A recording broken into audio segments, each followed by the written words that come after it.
uma estabilidade política, né?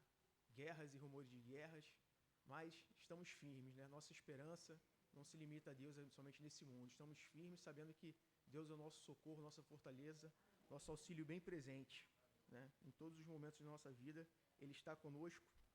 E o que quer que aconteça conosco, Ele estará, né? Com a sua forte mão, nos guiando, nos protegendo, nos consolando, com sua mão forte. Mas, irmãos, eu gostaria de compartilhar a palavra de Deus esta manhã com os irmãos, no livro de Mateus, no Evangelho de Mateus, capítulo 14.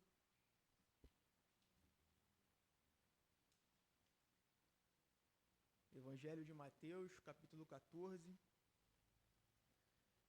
versículos 22 ao 32.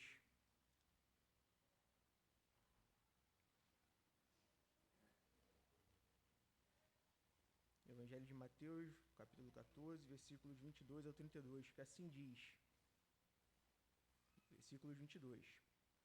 Logo a seguir, Jesus fez com que os discípulos entrassem no barco e fossem adiante dele para o outro lado, enquanto ele despedia as multidões. E tendo despedido as multidões, ele subiu ao monte, a fim de orar sozinho. Ao cair da tarde, lá estava ele, só. Entretanto, o barco já estava longe, a uma boa distância da terra, açoitado pelas ondas, porque o vento era contrário. De madrugada, Jesus foi até onde eles estavam, andando sobre o mar. Os discípulos, porém, vendo-o andar sobre o mar, ficaram apavorados e disseram: é um fantasma. E, tomados de medo, gritaram. Mas Jesus imediatamente lhes disse: coragem, sou eu, não tenham medo. Então Pedro disse: se é o Senhor mesmo, mande que eu vá até aí, andando sobre as águas. Jesus disse: venha. E Pedro, descendo do barco, andou sobre as águas e foi até Jesus. Reparando, porém, na força do vento, teve medo e, começando a afundar, gritou: salve-me, Senhor. E prontamente Jesus, estendendo a mão, o segurou e disse: homem de pequena fé, por que você duvidou? Subindo ambos para o barco, o vento cessou, e os que estavam no barco o adoraram, dizendo: verdadeiramente o Senhor é o Filho de Deus. Amém? Vamos orar. Senhor Deus, chamado Pai, muito obrigado, Pai, por mais esta manhã que estamos em Tua presença, Senhor. Senhor Deus, fala conosco, Pai. Senhor Deus, que a Tua palavra venha iluminar a nossa mente, nosso coração, Pai. Que a Tua palavra, Pai, venha fazer morada, Pai, em nós, ó Pai. Senhor Deus, que possamos meditar na Tua lei de dia e de noite, Pai, e segui-la, Pai. Senhor Deus, e termos o Teu Espírito Santo como nosso consolador, Pai, como nosso intérprete, ó Pai, ao ler as Tuas sagradas Escrituras, Pai, e ouvir exposição sobre ela, Pai. Senhor Deus, que possamos amar a Tua palavra, Pai, amar o Teu Evangelho, Pai, e viver para Ele, por Ele, Pai. Em nome de Jesus, nos ajuda nesse propósito, Pai. Em nome de Jesus, amém. Amém, irmãos. Irmãos, nós vemos aqui uma situação que verdadeiramente, não é trivial, né? Para quem teve já alguma experiência, um pouco ali no mar, né? Não é trivial porque a gente, olhando hoje, no século XXI, com toda a tecnologia embarcada, né, com todos os equipamentos, experiências já pregressas de alguém que possa estar no mar e passa, né, por uma situação como essa, eu mesmo já passei, né, cruzando ali o Estreito de Drake, na geografia ali o Estreito de Drake, ele é uma porção de mar, né, entre uma cidade ali mais austral do Chile, né, e o próprio continente antártico, mas é um estreito que, por ser localizado onde ele é, né, bem ao sul, bem austral ali na geografia, né, no mapa mundi, ele é cercado por vicissitudes, né, por incertezas climáticas. Então, ali a gente tem ondas de 8 a 10 metros, a gente tem ventos, né, 60 nós, enfim, 100 km, 120 km, e já passei por alguma coisa, digamos assim, difícil, né, uma situação difícil, mesmo no século XXI, mesmo com toda a tecnologia, radares, né, equipamentos de segurança, enfim, que nos ajudam, né, até mesmo a previsibilidade climática, que pode nos ajudar a fugir desse tipo de situação, mas mesmo assim a gente passa por situações que desafiam, né? Desafiam a nossa confiança, desafiam a nossa fé, obviamente, a fé ali no próprio nosso conhecimento, na nossa própria ciência, mas que nos fazem ficar mais próximos de Deus. E aqui não é diferente, né? A situação que nós vamos explorar, analisar hoje, é uma situação que Jesus, ele praticamente impõe aos seus discípulos, mas com um propósito, né? Um propósito de proporcionar maior intimidade, maior relacionamento entre Cristo e os seus discípulos, e o que é mais importante, um reconhecimento, uma reverência da pessoa de Jesus Cristo, né? O que Jesus Cristo estava realmente fazendo e quem ele era aqui nesse mundo, né? Até mesmo o evangelista Mateus, ele escreve com esse senso, com essa ênfase o seu evangelho, né? De mostrar que Jesus Cristo, ele é o rei messiânico, ele é filho de Deus, ele é Senhor e Salvador, ele é o cumprimento das profecias e das promessas do Antigo Testamento nesse mundo, né? Ele é o fiel cumprimento dessas promessas, né? E analisando melhor esse texto, na verdade, nós podemos entender que existem 3 grupos, né? E a proposta hoje é analisarmos esses 3 grupos e refletirmos em Cristo, em Deus, em qual grupo nós estamos fazendo parte e por que não avançar de relacionamento com Deus. Nós vamos estudar o grupo das multidões, né? As multidões que elas aparecem aqui no contexto imediato, no próprio capítulo 14, né? Na multiplicação de pães e peixes. Nós vemos as multidões ali acompanhando a Jesus, justamente sendo providas ali por pão, por peixe, por curas, né? Mas elas logo são despedidas e vemos aí ainda assim um segundo grupo, o grupo dos discípulos, né? Que é um grupo já que tem ali um estreito relacionamento, tinha um estreito relacionamento com o Senhor Jesus, né? Mas que foi posto à prova dessa maneira que nós vamos ver aqui mais adiante.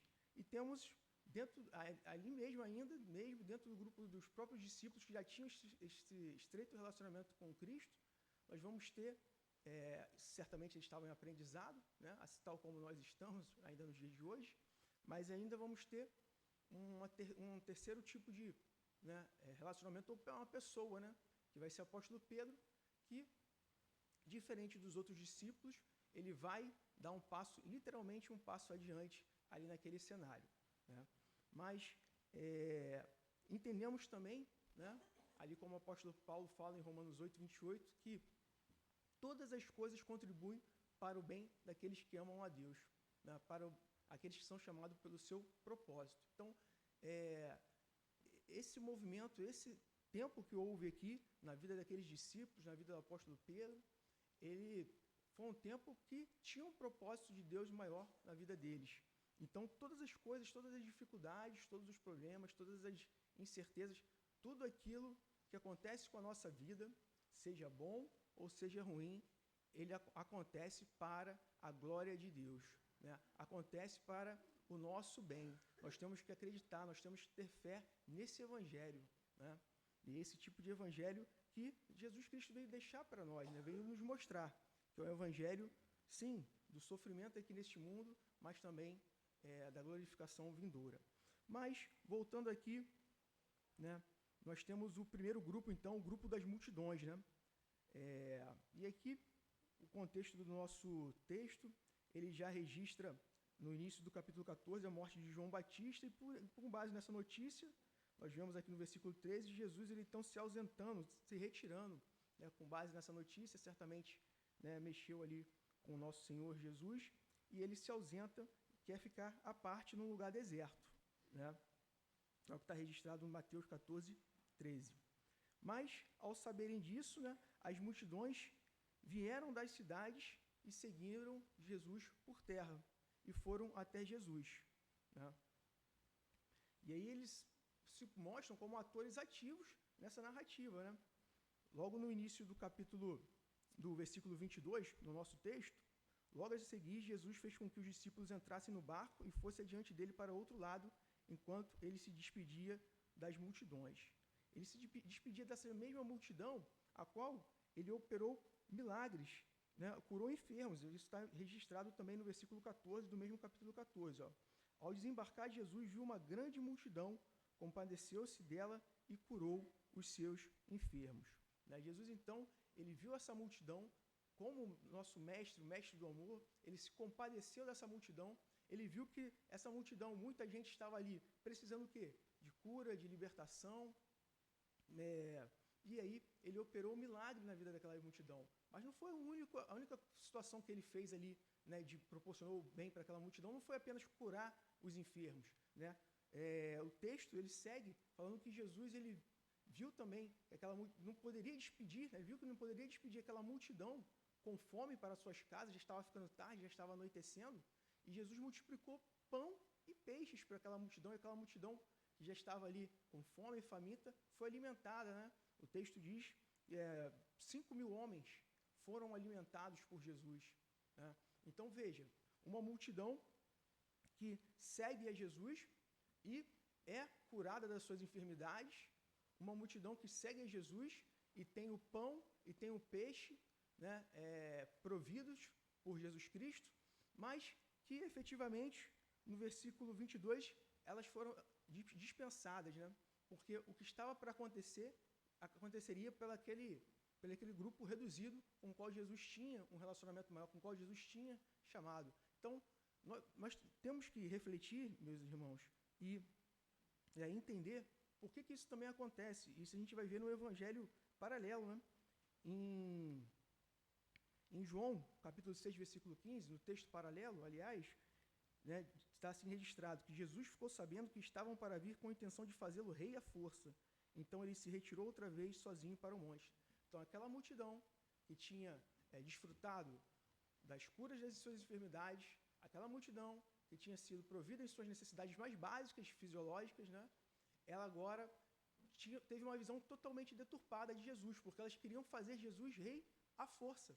Queriam colocar Jesus ali como, né, o seu propenso rei ali em Israel e certamente livrar Israel das amarras ali de Roma, do Império Romano.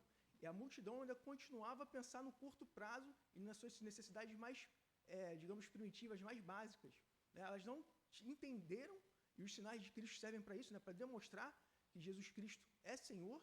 Então elas não entenderam que esses sinais que estavam sendo realizados por Jesus estavam apontando para Jesus como Senhor, Senhor de suas vidas, né, que estavam inaugurando ali o reino espiritual, o reino de Deus, o reino espiritual para salvar vidas, para libertar vidas, e não apenas para curar enfermidades, não apenas para dar pão.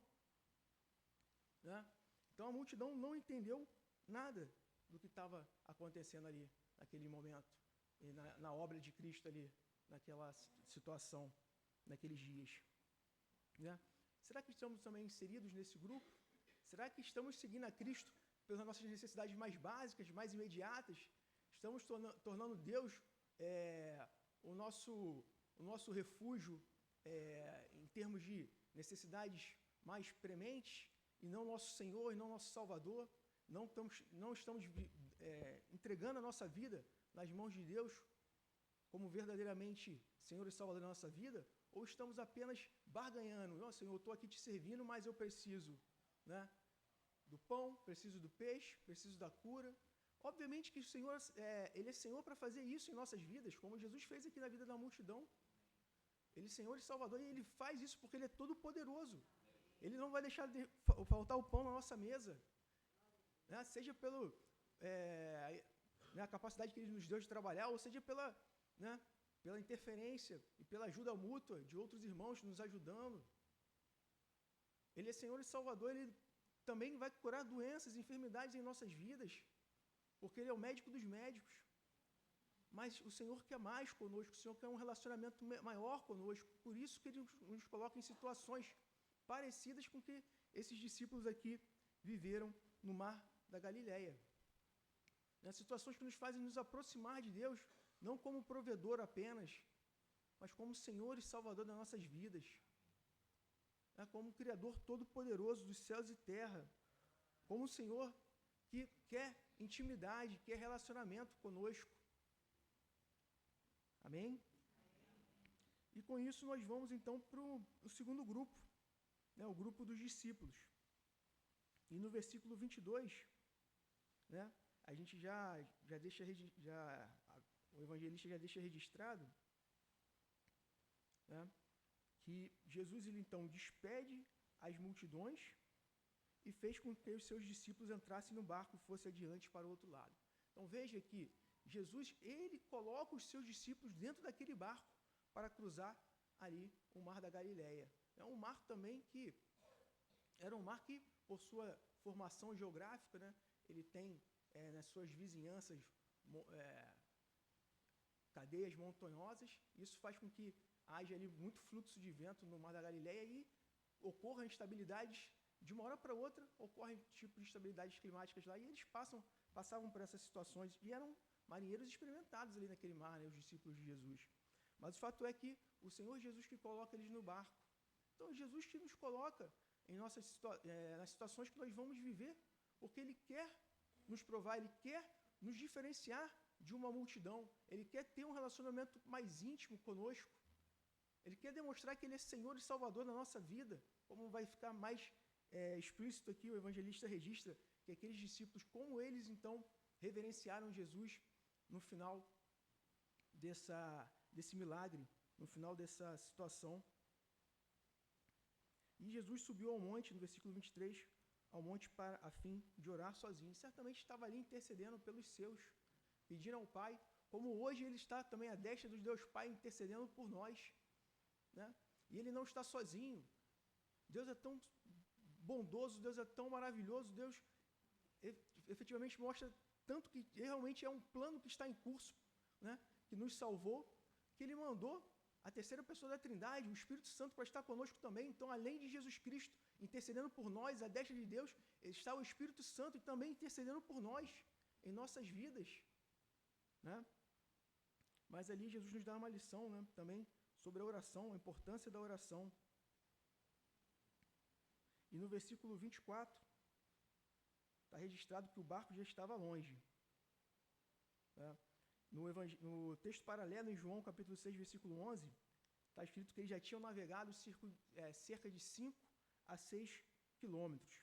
Em Marcos, também, que é outro livro que registra essa passagem, Marcos 6, 48, mostra que os discípulos remavam, né?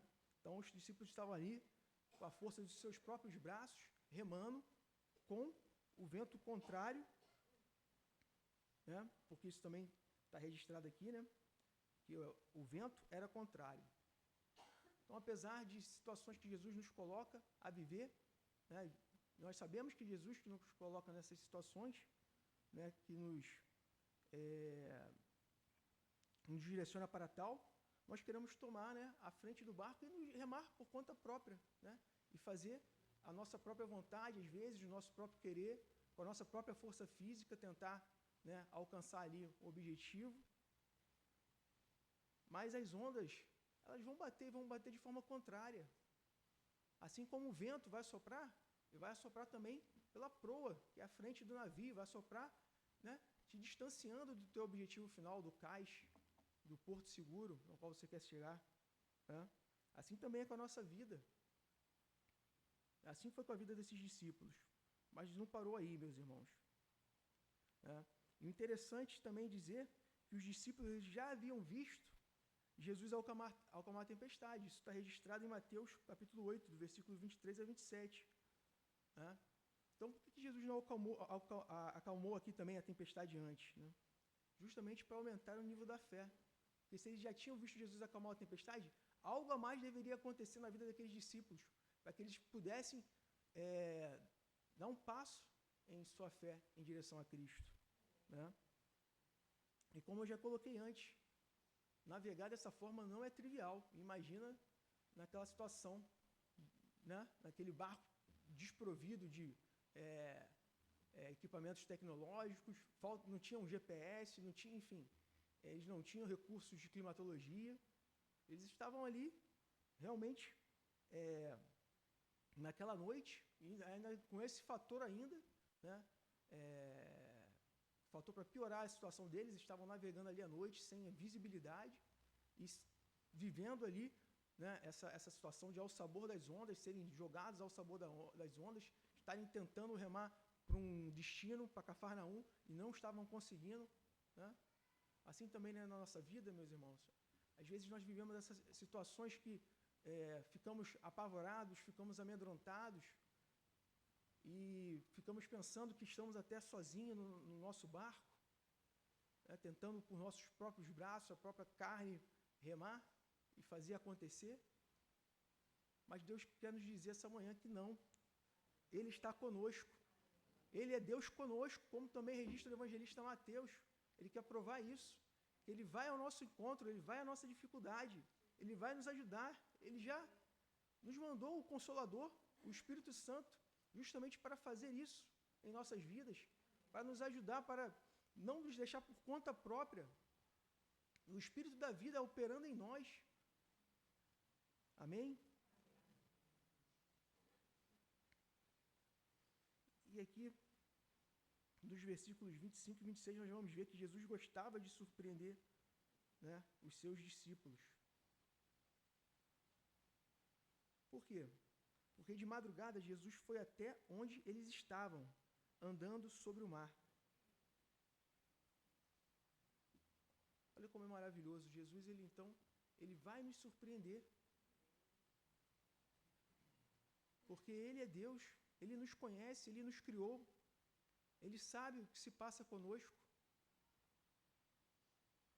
A tempestade pode ter pego eles de surpresa, mas não pegou a Cristo de surpresa. Assim é com as situações das nossas vidas que se avizinham, que acontecem conosco. Podem ter pego você de surpresa, mas não pegou Deus de surpresa. Pelo contrário, Ele é soberano. Ele não é um Deus que criou o mundo, fez toda a criação e deixou a sua própria sorte. Pelo contrário, Ele é um Deus que tem todas as coisas no seu controle, nas suas mãos. E Ele é Deus. No versículo 26, então, os discípulos, porém, vendo-o andar sobre o mar, ficaram apavorados e disseram: é um fantasma.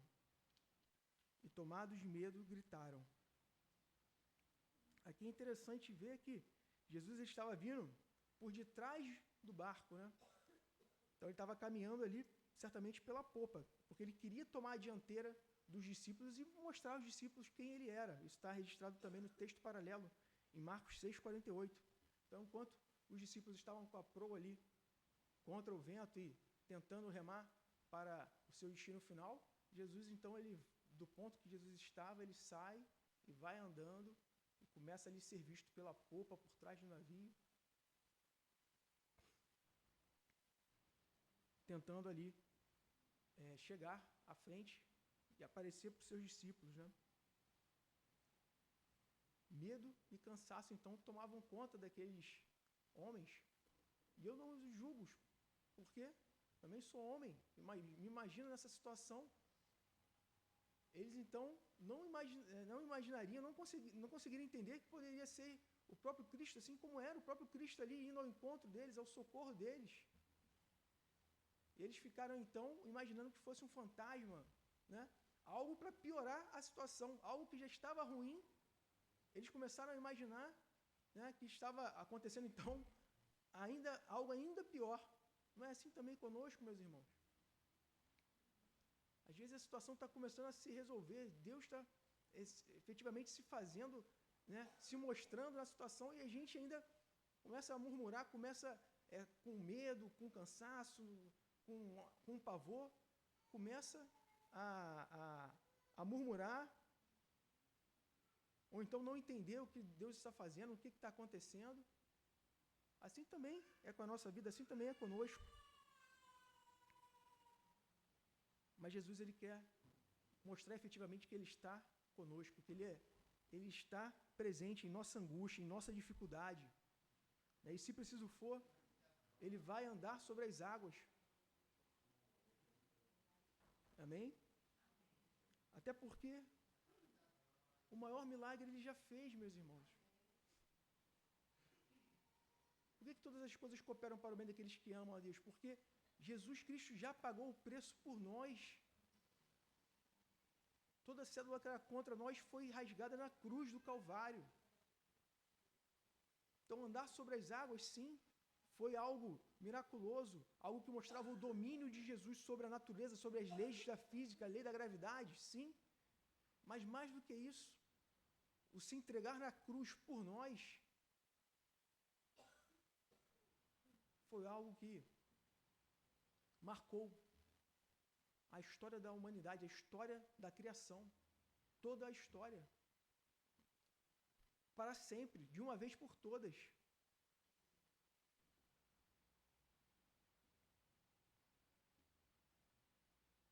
E ali no versículo 27, Jesus então, ele se apresenta aos discípulos efetivamente. Quando eles gritaram de pavor, tomados ali por medo, gritavam que era um fantasma, pensavam que a situação ainda estava piorando, Jesus então se apresenta e diz: coragem, sou eu.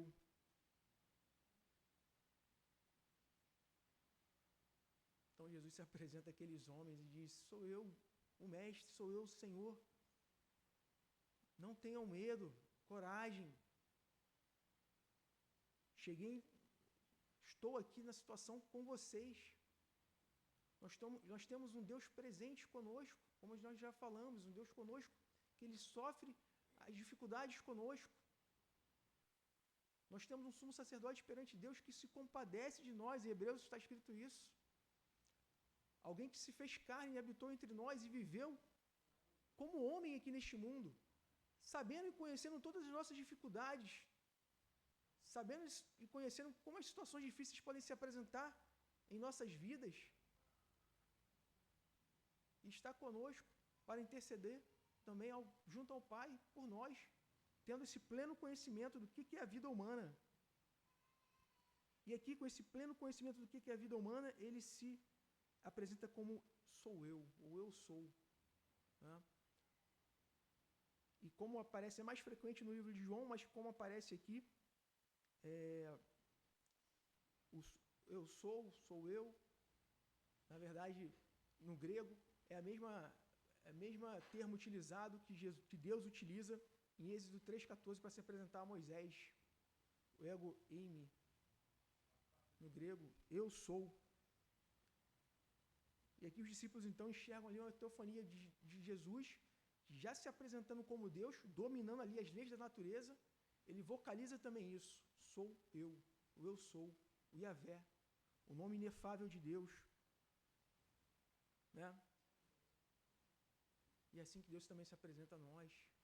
Cristo se apresenta a nós assim: eu sou Deus, eu sou o Criador de todas as coisas, por isso submeto a esse mar a minha vontade, por isso ando sobre as águas, porque eu sou.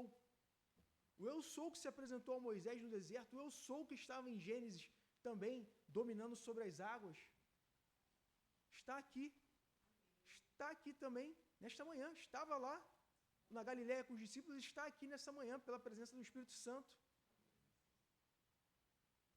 se apresentando a nós, como eu sou o caminho, a verdade e a vida, eu sou a porta, eu sou o bom pastor, eu sou o pão da vida, eu sou a ressurreição e a vida, eu sou a videira verdadeira, eu sou o que sou, eu sou Deus.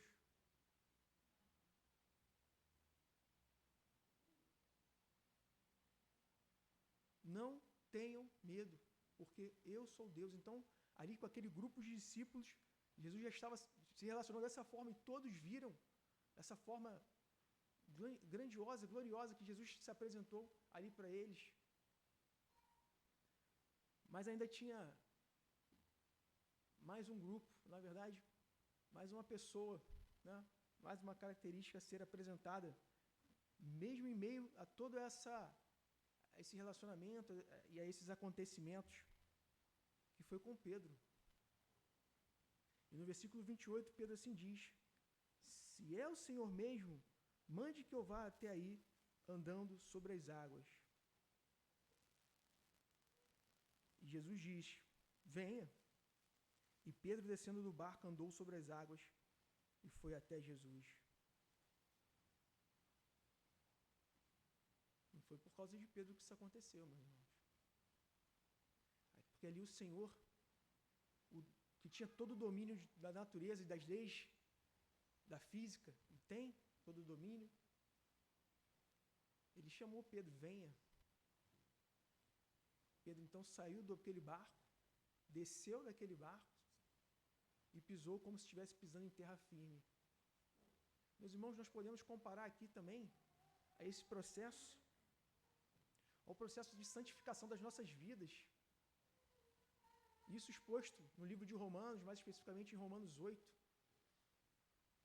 Como nós contrariamos a lei, como ali Pedro estava contrariando, por intermédio ali pelo mandato de Jesus Cristo, contrariando as leis da física, como nós contrariamos também a lei natural, ao andarmos pelo Espírito Santo, ao andarmos na presença de Deus,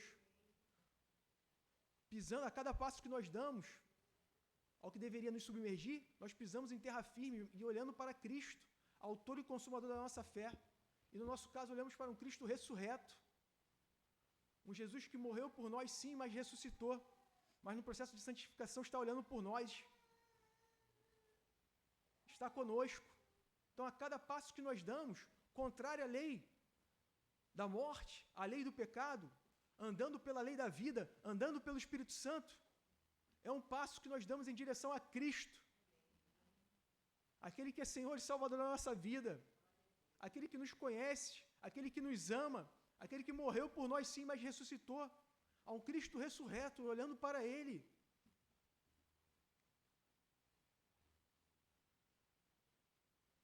Essa é a nossa vida, que de uma vez por todas fomos justificados em Cristo.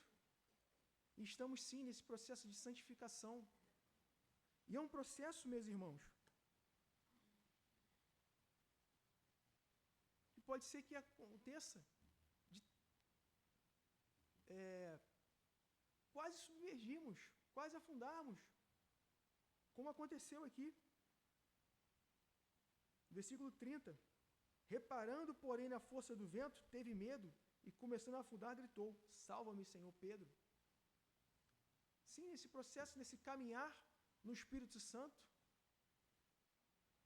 como pecadores regenerados que somos, podemos submergir, podemos temer, podemos ver a situação, né, conflagrada ao nosso redor e começar a afundar. Mas Cristo não vai nos deixar afundar, não vai nos deixar submergir. Ele vai pegar na nossa mão, como assim Ele fez com Pedro, vai nos trazer à tona de volta, nesse processo de andar sobre as águas.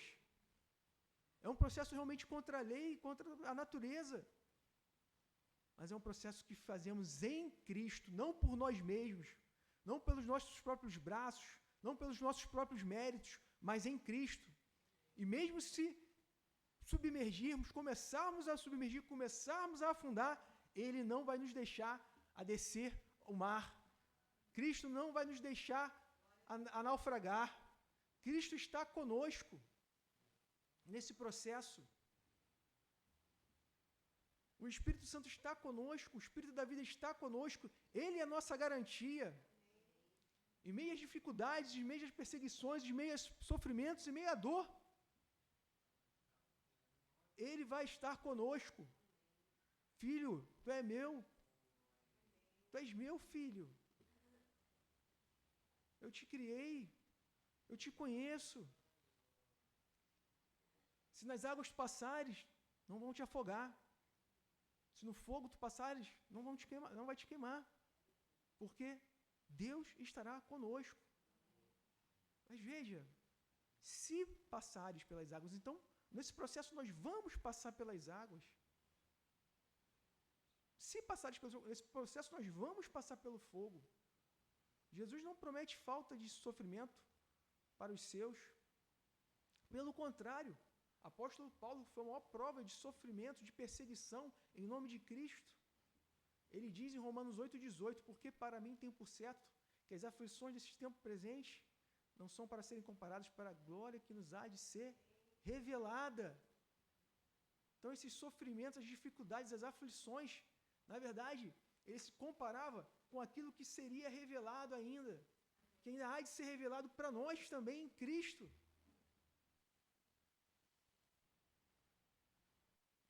Né? Diferente de hinos, né, de cantores famosos, aí, que o melhor de Deus ainda está por vir, não se trata disso. O melhor de Deus já veio, Foi Cristo. Né? O melhor de Deus já veio, já sofreu, morreu por nós, já cumpriu as justas exigências de Deus na cruz do Calvário, por nós. Morreu em nosso lugar, sofreu em nosso lugar, para que nós tivéssemos paz, para que nós tivéssemos redenção, salvação. E esse é o maior presente, esse é o melhor de Deus nas nossas vidas. O relacionamento de Deus que advém dessa segurança da salvação em Cristo, de nossas vidas. Mas também nós cremos num futuro glorioso, no futuro, com Cristo para sempre e sempre, exaltando, né, o seu nome para sempre.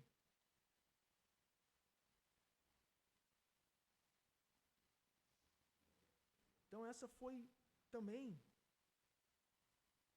uma metáfora, né, para o ministério dos apóstolos após a ascensão de Jesus. Só caminhou sobre as águas capacitado por Jesus e não por si mesmo. Né? Como o nosso caso também, capacitados por Jesus pelo Espírito Santo. E aí nós vemos em Atos dos Apóstolos que aqueles sinais, né, e maravilhas que aqueles apóstolos faziam, foi também caminhando em Cristo, de uma maneira sobrenatural.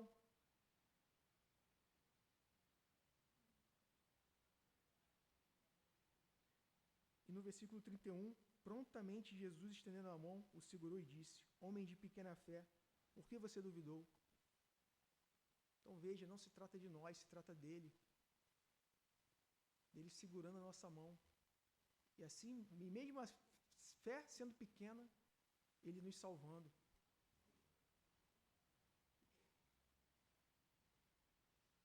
Subindo então ambos para o barco, o vento cessou. E os que estavam no barco o adoraram, dizendo: verdadeiramente, o Senhor é Filho de Deus. Amém? Jesus, então, ele entra de vez no barco daqueles discípulos e o vento acaba. A calmaria, ela vem. E aqueles discípulos conseguiram chegar ao destino que foi colocado pelo próprio Senhor, porque vamos lembrar que o Senhor que efetivamente deu a ordem para eles que entrassem no barco e fossem navegar naquele momento. E Jesus estava no barco com eles. Jesus foi ao encontro deles e não deixou que eles se perdessem. Isso aconteceu para que fosse revelado para eles que verdadeiramente estava ali o Filho de Deus. E o Filho de Deus era o próprio Deus. Não estava ali como aquela multidão queria fazer, né? Queria ascender a ele, queria coroá-lo como um rei ali terreno para resolver os problemas mais imediatos deles, né? Daquela multidão. Não. Os discípulos, então, depois de passar por essa situação, depois de passar por todo esse processo, os discípulos entenderam, então, que eles estavam ali diante do próprio Deus. O próprio Senhor, Deus que acalma as águas, acalma as tempestades, acalma o vento, que anda sobre o mar, que faz os seus discípulos contrariar leis naturais e andar sobre o mar também. Esse é o nosso Senhor ainda nos dias de hoje. Amém? E eu queria deixar essa reflexão a título de aplicação para a igreja. Em qual grupo nós estamos inseridos? O grupo que segue a Jesus pelo pão, pelo peixe, pela cura das enfermidades. O grupo que segue a Jesus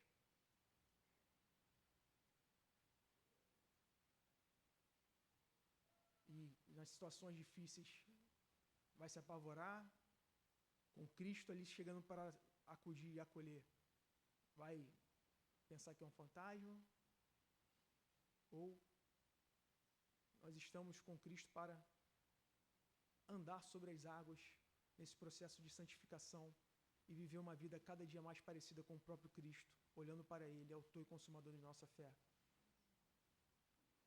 Possamos esta manhã, refletir, estarmos, sim, olhando para Cristo ressurreto e a cada dia viver a nossa vida como andar sobre as águas, mas em Cristo, pelo poder dele. Dificuldades virão, problemas virão, que podem nos fazer submergir. Mas tenhamos fé que ele vai nos segurar pela própria mão e não vai nos deixar submergir. Amém? Vamos orar nesse sentido, igreja. Senhor Deus, amado Pai, na Tua presença, Senhor, nós te pedimos, ó Pai, que o Senhor, Pai, continue conosco, Pai. Senhor Deus, que o Senhor esteja conosco, Pai. Senhor Deus, que nas aflições desse tempo presente, nas dificuldades, nos problemas, ó Pai, que acontecem em nossas vidas, que o Senhor, Pai, esteja, Pai, conosco, Pai. Senhor, que possamos estar olhando para Ti, não para os problemas, não para as dificuldades, ó Pai, não temer, Pai, as circunstâncias, Pai, mas ter fé em Ti, Senhor. Senhor Deus, sabendo que o Senhor, Deus, já começou esse processo, Pai, de nos santificar, Pai, o processo de nos deixar mais parecido a cada dia mais com o Teu Filho, Pai, de sermos imitadores do Teu Filho, Pai.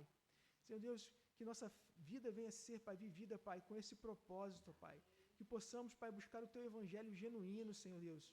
Senhor Deus, e não buscar, Pai, os dons que o Senhor pode nos dar apenas isso, Pai, mas viver uma vida em Ti, Pai. Senhor Deus, viver uma vida para Ti, Senhor Deus. Senhor Deus, que possamos refletir a glória, Pai, do Teu Evangelho, Pai, para os demais seres viventes aqui neste mundo, Pai. Senhor Deus, que eles possam ver em nós, ó Pai, que Senhor, o poder que vem do alto, o poder de Ti, Pai, o poder que nos faz, Pai, contrariar as leis da física, mas para a honra e glória do Teu nome, Pai. Senhor Deus, que o pecado não venha ter domínio sobre nós, ó Pai. Senhor Deus, que, Pai, ao errarmos, ó Pai, que possamos, ó Pai, estarmos, ó Pai, diante de Ti em arrependimento, Pai, e pedir perdão, Pai, pelas nossas vidas, pelos nossos pecados, Pai, sabendo que nós temos, Pai, um advogado perante Cristo, Pai. Um advogado perante Deus, Pai, Jesus Cristo. Deus, em nome de Jesus, ó Pai, em nome de Jesus. Amém.